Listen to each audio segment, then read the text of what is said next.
There was one performance this year that stunned me. It sank its hooks in my heart. Not because it was good. There was nothing good about it. But it was effective and it did its job. It made its intended audience laugh and show their teeth. It was that moment when the person asking to sit in the most respected seat in our country imitated a disabled reporter. Disrespect invites disrespect. Violence incites violence. When the powerful use their position to bully others, we all lose. Well, Meryl Streep taking the stage last night at the Golden Globes, using her acceptance speech to slam President-elect Trump, although she didn't mention him by name, we should say.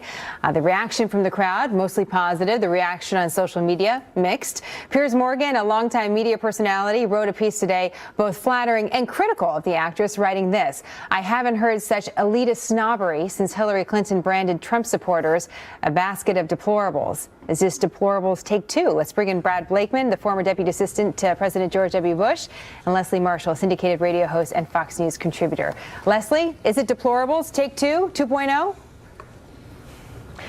No, I actually thought that when the president-elect mocked that disabled reporter that was deplorable, because whoever is the president of the United States, even running for president, is to be the leader, the commander-in-chief of all people, and that includes the disabled. Jenna, you and I are parents. I have an 8- and 9-year-old. I would not accept or tolerate that behavior of my children, and I still would love to see an apology from the president-elect, not only for the disabled community, but so those of us like Meryl Streep who are horrified by that can have an easier time forgiving and maybe move forward toward unity. Well, here's what the president-elect had to say on Twitter. He said this, Brad: Meryl Streep, one of the most overrated actresses in Hollywood. She doesn't know me, but attacked last night at the Golden Globes. She is a Hillary flunky who lost big for the 100th time. I never mocked a disabled reporter, would never do that, but simply showed him groveling when he totally changed a 16-year-old story that he had written in order to make me look bad. Just more very dishonest media. Brad, your thoughts on it? Look, Meryl Streep has a hard time separating fact from fiction, politics from entertainment, and class from crass. She talks about the abuse of power and position, yet that's exactly what she did. She abused her power and position to hijack a award show. People didn't come there to hear her political rantings. They came there to give awards out. And by the way, who the hell is Meryl Streep to talk about an entire class of entertainment industry which she claims to have represented? There are a lot of people in that audience who didn't agree with what she said. It wasn't the proper place. She did the exact same thing she's accusing others of. She should be ashamed of herself, and if anybody should apologize, it's her. Is there a double standard, Leslie? Let me go ahead and read a little bit more of what Piers Morgan had to say in his piece, because he's following what Brad is saying here as well. He says this: "You'd be hard-pushed to find an industry that encourages more disrespect and violence than Hollywood, a place where rich, powerful people make billions of dollars by regularly pandering to the lowest common denominators of sexism, racism, homophobia, and misogyny, and happily exploit every more hideous graphic violence to make a fast, easy buck." So is there a double standard here? Wow. I think we're talking not about apples and oranges, but apples and cucumbers, or maybe not even the same food group, with regard to respect to what Piers Morgan said. Meryl Streep was talking about the person who's going to be the leader of the free world, who's going to be our president, commander-in-chief of the strongest, the best nation in the world, and I feel not showing his best. Brad, award shows are constantly used for politics. We hear people talk about climate change. And that's what's wrong. Hunger, that's what's wrong with about Hollywood. Homophobia. Why is it wrong? We have a First Amendment that makes this country better than any country in the world, that you can stand up and say, look, I'm unhappy with our president. Go ahead, Brad. Look, she could write an op-ed. She chose not to. She could take out an ad in the New York Times. She didn't do that. She could hold a press conference. She didn't do that. Why? Because nobody would listen to her. She used her power and position to make a political statement at an award show that has no place. And the fact that this is becoming commonplace is exactly why people don't like Hollywood. They're not going to be told how to think politically by actors. Okay, let me ask you something, though, Brad. We do have a president-elect. He's going to be assuming that position in just a few days. We're less than 2 weeks away now from that.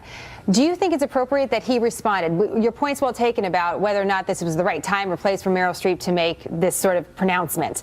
But do you think it was right for Donald Trump to respond in the way that he responded? Do you think that only added fuel to the fire?